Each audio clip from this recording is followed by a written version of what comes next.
Doubt is your friend. Driven Mofos, welcome back to another episode of The Underestimated Entrepreneur. Awesome to have you all here again. Man, I love this community. I just have been doing coaching calls all day, and it's just awesome to see so many of you just stepping up, kicking goals, pushing against your challenges.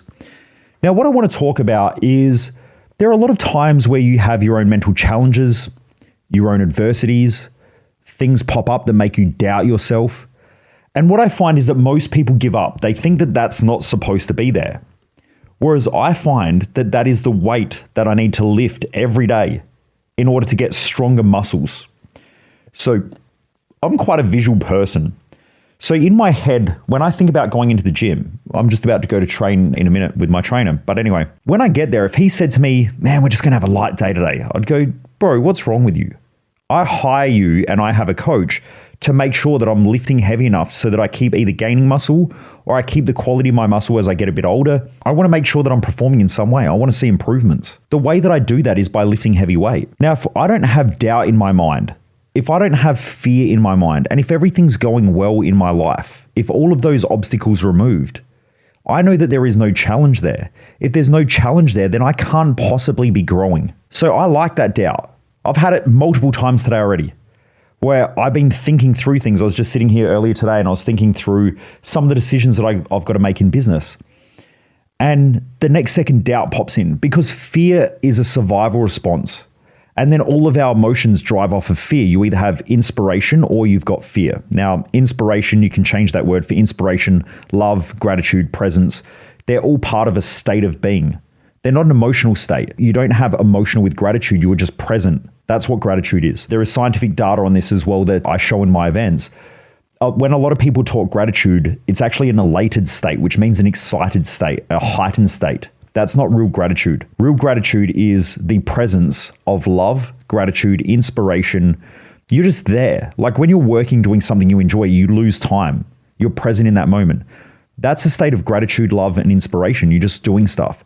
Whereas when you're grinding, you've got to push yourself hard and you're achieving things, or when you're hyperactive, that's an emotional state. They're completely different, and they're different neurologically. They're different biologically as well. Okay, there's different chemical reactions that are happening. So anyway, when we have doubt, that's a response of fear. Fear is the unknown, or it has a lot to do with past perceived incidents or knowledge. So I could think if I'm walking through the bush, and I was told when I was younger that there are snakes in the bush and snakes can bite me, I might be walking through the grass and start to have a fear response, and I start to worry about the snakes. Or even before I've gone for a walk, I start worrying about the snakes. That's not what I've seen or experienced. That's what I've been told. So sometimes a lot of your fears that you have, they will be from what somebody else has told you, not through experience. But those things can hold us back. But I want those things to pop up so that I can overcome them. If I keep walking in the grassland, I then start to feel more safer. The more that I do it, the more safer I feel. There is a type of therapy where if you're afraid of something, they will give you that thing to experience so that over time, your emotions become less heightened of that thing. So it's called exposure therapy. You know, if you're afraid of snakes, they will put you around snakes until you realize that snakes aren't that bad. Now, it might take a while. It might take one time. It might take years. But that's what exposure therapy is. So the more we're exposed to a certain thing that we're afraid of, the more we feel better about it. People get it when they jump out of a plane. They're probably scared the first time. And after a while, they actually really start to enjoy it and they want to do it consistently. That's not everybody, but it's, a subsection of people. So those things are completely normal. We don't want to get rid of them. I know a lot of you out there fantasize about the idea of getting rid of your fear, getting rid of your worries, getting rid of the mental blocks, getting rid of the stresses, getting rid of the pressure, getting rid of the time pressures, getting rid of the financial pressures. But when you do that, you're not growing. I like it. I like having financial pressures because it makes me more creative. I like having time pressure because it makes me more productive.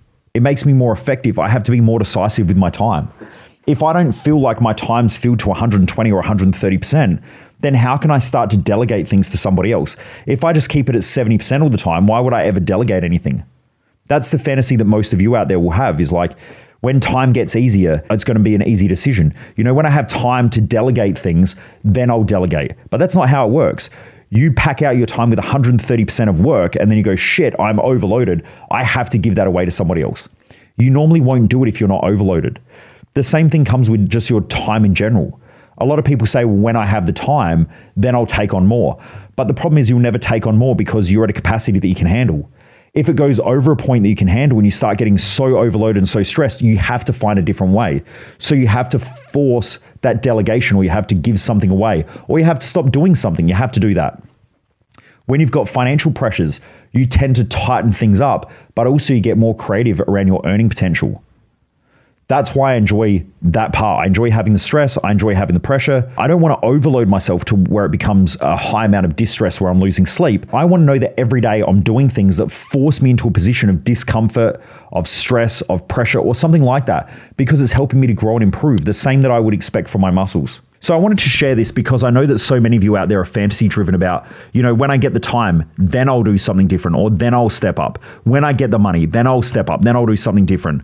When I have the perfect diet, or when I know everything that I need to know, then I'll feel comfortable about being decisive. But you're never going to get it. You'll always be stuck in the same position. And that's why most of you aren't moving as fast as what you want to move. If you overloaded yourself, you have to find a way. Humans are super creative, right? Humans are intelligent most of the time, creative. We find ways to problem solve. Our brains are wired to solve problems and to overcome fears and to grow. That's how our brains are wired. So if we get trapped in those situations and we're not getting out of them, then all we're doing is we're avoiding dealing with situations, and we keep going back to those same situations because we're not growing through them. You only have two choices in life. You have to grow or you have to expand. If not, you contract and you kill off that area of your life. So when someone comes to me and they say, I've got business stress, there's only one way out of it. They have to grow and expand. If they don't grow and expand, they're going to contract and start to kill off parts of their business. So they'll start losing staff, they'll start losing money, they'll start losing work. That's just the way it's going to be. The same thing can happen with your health. If you're not pushing yourself for muscle growth by stressing muscles out, then over time, that muscle is going to deteriorate. And especially if you're a woman, you're going to end up potentially with osteoporosis and things like that. For men, you're going to lose muscle mass. Testosterone is going to take a decrease. You're going to probably feel worse about yourself and your body. So we have to have those pressures. We have to have pressures. And there's only two ways to get out of all problems. Expand out of them and grow out of them. That's it. They're the only two solutions. I tell my team this all the time. You should only contract to tighten things up. So you should tighten things up and then grow again. Then what will happen is you become lazy and complacent. In that lazy and complacent state, eventually stress will happen again, pressure will happen again, and then you'll contract back to a level, and then you'll expand again. So we should only contract back to a level to tighten everything up again so that then we can expand out. But it's like breathing. You shouldn't contract back to a lower level. What should happen is you'll grow, and I'll use levels, right? Let's say these are circles, and you have circle 1, and then circle 2 is slightly bigger than circle 1. Circle 3 is slightly bigger than circle 2, and so on. So you have these concentric circles that grow out in these spheres. Now, what will happen is we should grow from level 1 to level 4. And at level 4, we start to get a bit lazy and a bit complacent and a bit sloppy. You'll contract back to level 2 and everything will be super tight. Your new level that you're used to operating at is actually level 2. Then from there, eventually you'll grow and you'll grow to level 5 or level 6. And then you'll contract back to level, let's say 4. And then you'll grow to level 10. And then you'll contract back to level 8. And then you'll grow to level 20. And you'll contract back to level 15. Those contractions actually tell you the level that you're playing at. Like if someone is used to, let's say, I'll just use round numbers. If someone makes $1 million and then contracts back to earning $100,000, $100,000 is actually the state that they feel most comfortable at and where they have the most certainty. They might have had a time where the markets were good or something happened and they grew their business to $1 million. But when they contract, their contraction level will actually tell you where they're really at. And that's how you want to think about your life. That's how you want to think about growth. So we want to keep contracting through the challenges, through the pressure, through the stress, and through the discomfort. We don't want to avoid it. We don't want to wait until everything's perfect or until those things are gone, because we probably won't grow. We probably won't expand. So I just wanted to share this because I was talking to someone yesterday and they were holding off on making decisions because they wanted to have time, they wanted to have the money, they wanted to have the support of people around them. And it's just a delusion. You'll never have that. I've never had the support of people around me, not all the time. There are some things that I do and Jess will disagree with it, but I do it anyway because that's what I have to do to grow the business, or that's what I have to do to grow in life. And so I'll do it anyway because it's my life, it's not hers. Now we can talk about things together and we can work through things together, but at the same time, it's my life, so I have to make those decisions. Just like I'm the head of the company, I have to make those decisions. It's not her decision, it's my decision because I'm the head of the company, and the buck stops with me.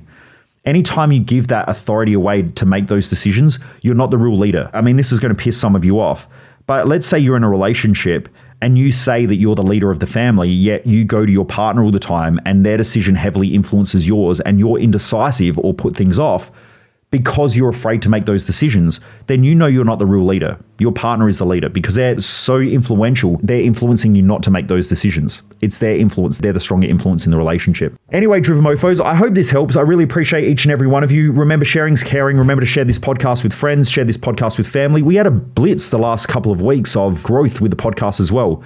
So I know that I've been, asking some of you, or I've been asking you to promote this more or share it more on your socials. For all of you that have been, I really appreciate it because we can see it in our numbers. My team were absolutely pumped. They came in today and they were like, check out our numbers. And they were stoked. They were so excited. So I appreciate you all for listening to this, but I also appreciate you for sharing it as well and letting other people know about it. Have a great day. Keep kicking ass. And I'll look forward to seeing you back here again for another episode of The Underestimated Entrepreneur. Stay driven, Driven Mofos. Most people waste their life, and I just don't want you to be one of them.